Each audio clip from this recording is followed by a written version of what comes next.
Hi hello ಮಕ್ಕಳೇ, ಎಲ್ಲರೂ ಹೆಂಗದಿರಿ? ಎಲ್ಲರೂ ಆರಾಮದಿರತ್ತ ಭಾವಿಸ್ತಾ ನಾವು ಮುಂದಿನ ಅಭ್ಯಾಸವನ್ನು ನೋಡೋಣ. ಇಲ್ಲಿ ನೋಡ್ರಿ, ಹಿಂದಿನ ಅಭ್ಯಾಸ ಒಳಗೆ ಏನು ಮಾಡಿದ್ದೀವಿ ನಾವು? ನೆನಪೈತಿಲ್ಲೋ ಎಲ್ಲರಿಗೂ? ಅಪಾಯದಿಂದ ಪಾರಾದ ಪಾರಿವಾಳಗಳು ಅಂಥೇಳಿ ನೋಡಿದ್ವಿ. ಅದ್ರದ ಅಭ್ಯಾಸವನ್ನು ಇವಾಗ ನೋಡೋಣ. ಇಲ್ಲಿ ಏನೈತಂದ್ರೆ, ಈ ಕೆಳಗಿನ ಪ್ರಶ್ನೆಗಳಿಗೆ ಉತ್ತರಿಸಿ.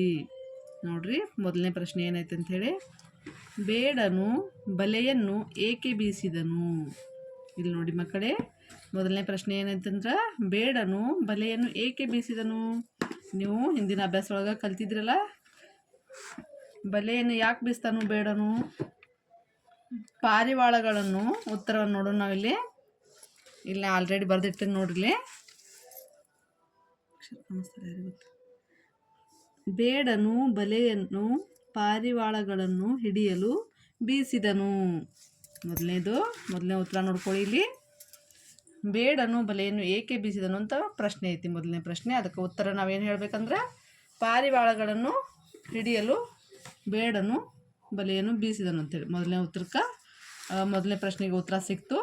ಆಮೇಲೆ ಇಲ್ಲಿ ಹಂಗೆ ನೋಡೋಣ. ಎರಡನೇ ಪ್ರಶ್ನೆ ಏನೈತಪ್ಪ ಅಂದ್ರೆ, ಕಾಗೆಯು ಪಾರಿವಾಳಗಳಿಗೆ ಏನೆಂದು ಹುರಿದುಂಬಿಸಿತು? ಏನು ಕೇಳ್ತೈತಿ ಇಲ್ಲಿ? ಕಾಗೆಯು ಪಾರಿವಾಳಗಳಿಗೆ ಏನೆಂದು ಹುರಿದುಂಬಿಸಿತು ಅಂತ ಕೇಳೈತಿ. ಅದಕ್ಕೆ ಉತ್ತರ ನೋಡೋಣ.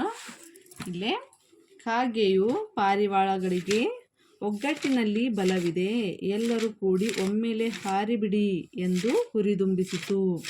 ಇದಕ್ಕೆ ಎರಡನೇ ಪ್ರಶ್ನೆಗೆ ಉತ್ತರ ಆಯಿತು. ಇನ್ನು ಅದೇ ರೀತಿಯಾಗಿ ಮೂರನೇ ಪ್ರಶ್ನೆನ ನೋಡೋಣ. ಮೂರನೇ ಪ್ರಶ್ನೆ ಏನೈತಿ ನೋಡ್ರಿ. ಪಾರಿವಾಳಗಳು ಯಾರ ಸಹಾಯದಿಂದ ಬಲೆಯಿಂದ ಬಿಡಿಸಿಕೊಂಡವು? ಏನೈತಿ ಮೂರನೇ ಪ್ರಶ್ನೆ, ಪಾರಿವಾಳಗಳು ಯಾರ ಸಹಾಯದಿಂದ ಬಲೆಯಿಂದ ಬಿಡಿಸಿಕೊಂಡವು? ಅದಕ್ಕೆ ಉತ್ತರ ನೋಡೋಣ. ಇಲ್ಲಿ ನೋಡ್ರಿ, ಪಾರಿವಾಳಗಳು ಇಲಿಗಳ ಸಹಾಯದಿಂದ ಬಲೆಯಿಂದ ಬಿಡಿಸಿಕೊಂಡವು. ನೋಡ್ರಿ, ಮೂರನೇ ಪ್ರಶ್ನೆಗೆ ಉತ್ತರ ಸಿಕ್ತು. ಅದೇ ರೀತಿಯಾಗಿ ಮತ್ತೆ ನಾಲ್ಕನೇ ಪ್ರಶ್ನೆ ಏನೈತಿ ನೋಡೋಣ್ರಿ.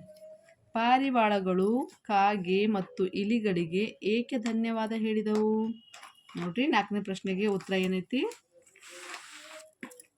ಅಪಾಯದಿಂದ ಪಾರು ಮಾಡಿದ್ದಕ್ಕೆ ಧನ್ಯವಾದಗಳು ಹೇಳಿದವು.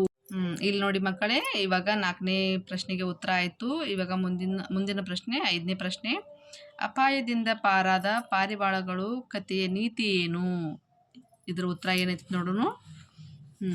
ಇಲ್ಲೈತಿ ನೋಡ್ರಿ, ಒಗ್ಗಟ್ಟಿನಲ್ಲಿ ಬಲವಿದೆ ಮತ್ತು ಕಷ್ಟದಲ್ಲಿರುವವರಿಗೆ ಸಹಾಯ ಮಾಡು ಎಂದು ಈ ಕಥೆಯ ನೀತಿ ಆಗಿದೆ. ಇಲ್ಲಿ ನೋಡಿ ಮಕ್ಕಳೇ, ಇಲ್ಲಿ ಕೊಟ್ಟಿರುವಂಥ ಅಭ್ಯಾಸದಲ್ಲಿ 5 ಪ್ರಶ್ನೆಗಳನ್ನು ನಾವು ಅಭ್ಯಾಸ ಮಾಡಿದ್ದೀವಿ. ಎಲ್ಲರೂ ಈ 5 ಪ್ರಶ್ನೆಗಳಿಗೆ ಉತ್ತರವನ್ನು ಬರೀರಿ. ಇನ್ನು ಇದ್ರ ಮುಂದಿನ ಅಭ್ಯಾಸವನ್ನು ನಾವು ಮುಂದಿನ ಭಾಗದಲ್ಲಿ ತಿಳಿಸ್ಕೊಡ್ತೀನಿ.